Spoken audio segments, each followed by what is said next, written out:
اللهم ربنا لك الحمد حمدا كثيرا طيبا مباركا فيه، وأشهد أن لا إله إلا الله وحده لا شريك له، وأشهد أن سيدنا ومولانا محمد صلى الله عليه وسلم صلوات ربي وسلامه عليك يا سيدي يا حبيبي يا رسول الله. أما بعد، مرحبا بحضرات السادة المشاهدين والمشاهدات في برنامجكم المتجدد ومع إمامنا إمام أهل السنة والجماعة الإمام أحمد بن حنبل رحمه الله ورضي الله تعالى عنه. ماذا سنعرف عن هذا الإمام في هذه الحلقة الجديدة؟ هذا ما سنقف معه، ولكن بعد فاصل قصير، فابقوا معنا.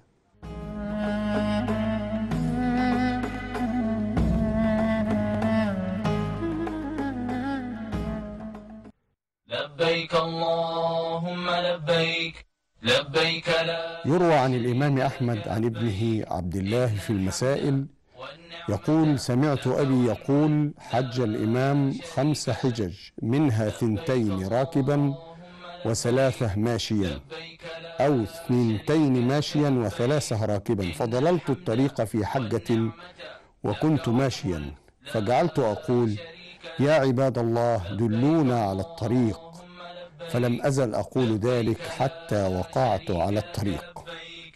فإلى حلقة اليوم عن فضل الحج. لك والملك لا شريك لك.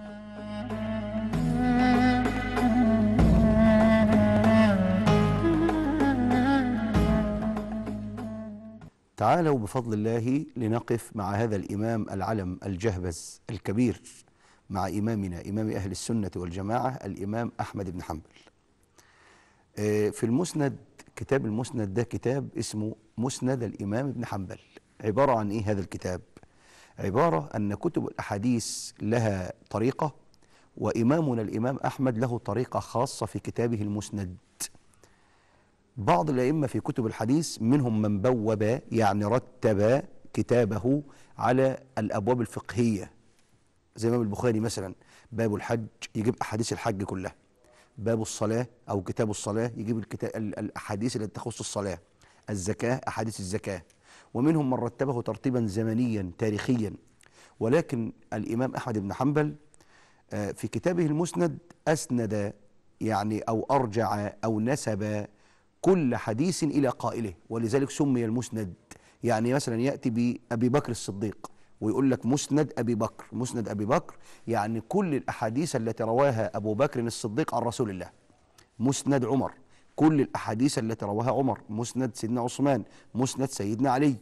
آدي معنى كتاب أو محور ارتكاز سيدنا الإمام في كتابه المسند. فمن ضمن الأحاديث الواردة في كتاب مسند الإمام أحمد بن حنبل عن ابنه عبد الله قال: سمعت أبي اللي هو أحمد بن حنبل يقول: لقد حججت 5 مرات، حجيت 5 مرات، 2 راكبا و3 ماشيا. مرتين، هو حج 5 مرات، 2 راكب و3 أو 3 ماشيا. يقول الإمام ابن حنبل في الرواية: وفي مرة من المرات ضللت الطريق. طبعا كان في أيام ابن حنبل الطريق غير ممهد، مثل يعني مش زي هذه الأيام. احنا في هذه الأيام في نعم وفي كرامات وفي منة من الله سبحانه وتعالى. الطرق ممهدة، وسائل المواصلات مجهزة، حتى يعني أماكن المناسك بارك الله في أهل الحرمين وحفظهم الله، يعني أفضل تمهيد وأفضل تجهيز بارك الله تعالى فيهم، ورزقنا وإياكم الحج في هذا العام. قولوا أمين. لبيك اللهم لبيك لبيك لا شريك لك لبيك، إن الحمد والنعمة لك والملك لا شريك لك. فسيدنا الإمام ابن حنبل بيقول: أنا حجيت 5 مرات، 2 كنت ماشي و3 كنت 2 كنت راكب و3 كنت ماشي، أو بالعكس في الروايات يعني. المهم في مرة من ال5 مرات ضل الطريق، يعني تاه في الطريق. طبعا الطريق كان عبارة عن جبال وديان رمال صحراء، يعني ما هوش عارف أوله من آخره إيه، قضية صعبة جدا. قال: فجعلت أنادي وأقول: يا عباد الله دلوني، يا عباد الله دلوني على الطريق.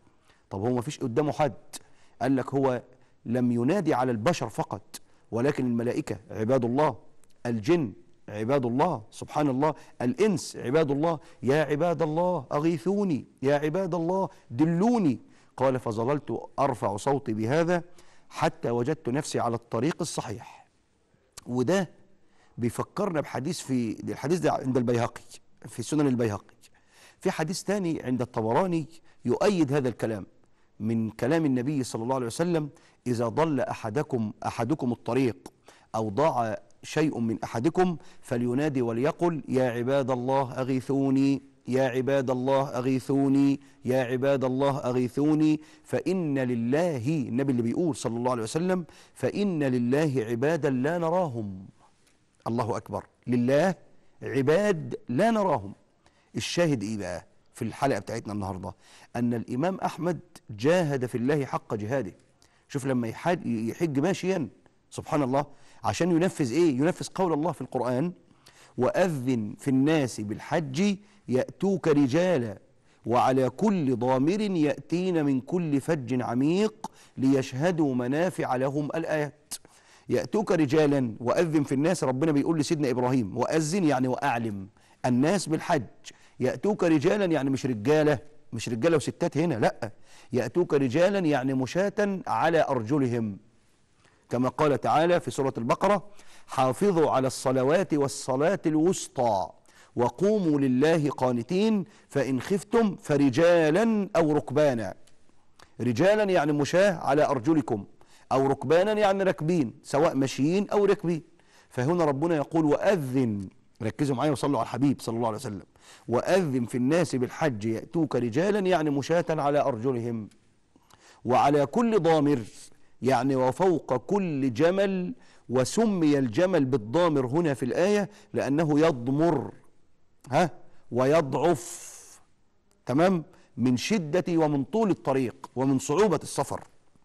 وعلى كل ضامر يأتين من كل فج عميق ليشهدوا منافع لهم.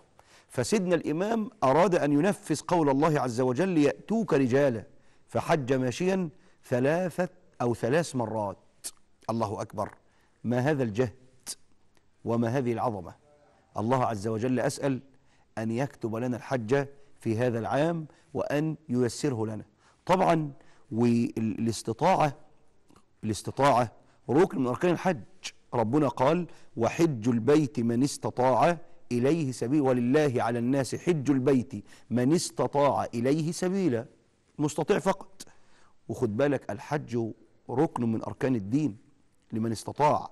قال رسول الله صلى الله عليه وسلم في الحديث الصحيح: بني الإسلام على 5: شهادة، عد معايا بقى، شهادة أن لا إله إلا الله وأن محمد رسول الله، وإقام الصلاة، وإيتاء الزكاة، وصوم رمضان، وحج البيت من استطاع إليه سبيلا.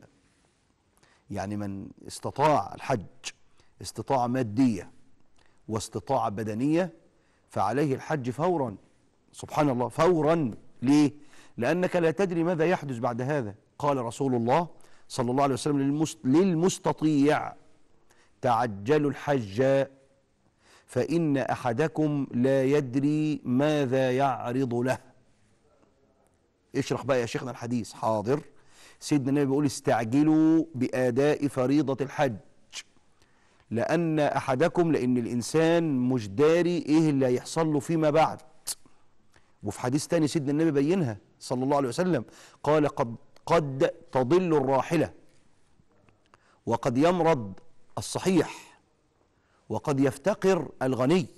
انت السنة دي عندك أو في هذا العام قادر، الفلوس موجودة والصحة موجودة، لا تتردد، لا تتأخر، لأن انت لا تدري العام المقبل هيحصل ايه، ولا تدري أيطول أجلك أم ستموت قبل الحجة القادمة. سبحان الله. شوف الحديث جميل ازاي.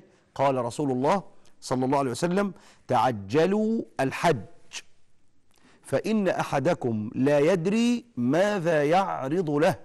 سبحان الله وتعالى. وخد بال حضرتك، إذا صدقت الله في نيتك في الحج صدق الله معك ويسر لك السبل والأسباب. يبقى من مقومات الحج الاستطاعة مادية وبدنية. والعلماء قالوا إيه؟ وأمن الطريق. الطريق يبقى آمن. إذا أمنت الطريق وملكت الزاد اللي هي الفلوس والأموال والراحلة وعندك صحة، توكل على الله. لا تتردد. فهذا اصطفاء من الله سبحانه وتعالى. لماذا؟ لأن الحج رحلة العمر. فسيدنا الإمام بيعلمنا النهاردة، سيدنا الإمام أحمد بن حنبل بيعلمنا أمور مهمة جدا. أول أمر أنك تعبد الله عز وجل على مراده هو لا على مرادك أنت. كان ممكن سيدنا الإمام يعني يحج وهو يركب أفخم المواصلات أو أرقى المواصلات، ولكن حج ماشيا تعبدا تذللا رقة لله سبحانه وتعالى. واحد يقول لي يعني احنا يا شيخنا دلوقتي أنا بقى حج ذاهبا إلى الطيران راكب الطائرة، ومنا من يذهب بالباخرة بحرا، ومنا جوا بالطائرة أو بحرا بالباخرة أو برا بالأتوبيس أو السيارة. هل الحج بتاعي أقل من حج الإمام أحمد؟ أقل أجرا؟ لا، ذلك فضل الله يؤتيه من يشاء سبحان الله وتعالى. يعني ربنا قال ولا تلقوا بأيديكم إلى التهلكة. هذه نعم، طائرات، البواخر، المواصلات البرية، نعمة من الله سبحانه وتعالى رزقنا الله تعالى بها. يبقى سيدنا الإمام بيقول اعبد الله عز وجل على مراده لا على مرادك أنت. 2، لا تفقد الثقة في الله مهما حدث.